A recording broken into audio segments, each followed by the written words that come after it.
Is there anything about the industry that you work in that you'd rather people not know? Hey guys, it's Ben the Coin Geek, and today I want to talk a little bit about the coin market's dirty little secret. And it has to do with the price fluctuations that we're seeing going on right now. And we have something, of course, that I call supply and demand. It's a little economic term. And we can see how the prices can fluctuate, especially over the last 2 years. We've seen prices fluctuate quite a bit. Now, a lot of that happens to be you, the consumer, fighting for coins. Like there's certain things where I know that the market is going up on because consumers are actively seeking things in a market where inventory is harder to find. For example, toned coins. This is a market where there's not really a set price on things. Beauty's in the eye of the beholder, and it's a matter of how much is the buyer willing to pay for an item that they find to be unique and or interesting and or just really attractive. That is something that's, I think, a pretty natural supply and demand curve. Next, let's talk a little bit about things like GSA Morgan dollars, where you get a little bit more into the, well, we've got dealers that are willing to pay really high premiums and are kind of hoarding them, and they're driving the market price up. And so, it's kind of hard to know exactly what the market is. But one of the things that I look at that tells me that dealers are driving the prices up is when I look at common date Morgan dollars and the GSA holders, and they're trading on eBay for, let's say, 325 to 375, but really a lot of them are trading at about 350. And if I want to sell something on eBay, it's going to cost me close to 10%, right? So if I put a coin on eBay for 350 and then I'm really only netting 315, but I have dealers that are willing to pay me the same price as what the collectors are, that 350 range. So all of a sudden you're looking at something where, okay, I can kind of deduce that this segment of the market is really dealer driven. The same is true for a lot of common date Morgan dollars, where if I just put them up for auction on eBay, they might only sell for 30 or 32 bucks, and maybe I can get 35 wholesale, right? This is an area where you can see that the market's not being driven as much by the consumer as it is by the retailer or wholesaler, right?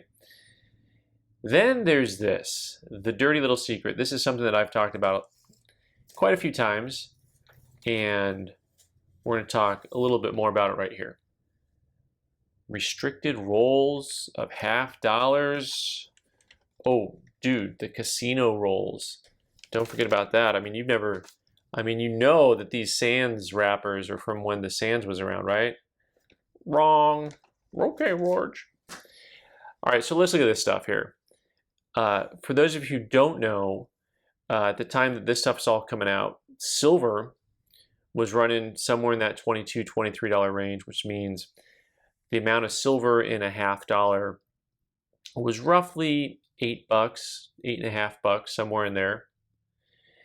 And the current market price that I could sell them at was probably somewhere in the neighborhood of $9 to $9.50, just selling them outright. And that's about what, just kind of retail-ish. So those are premiums of maybe $1 to $1.50, $2 over spot, something like that. And the wholesale number on those was dealers would offer about that, $1 to $1.50 over spot for them. They were paying a premium for them over the melt value. So this silver market's kind of strong. This company, who's making both of these things up out of thin air, they're selling those coins for basically 40 bucks each. So basically 4 times the market average.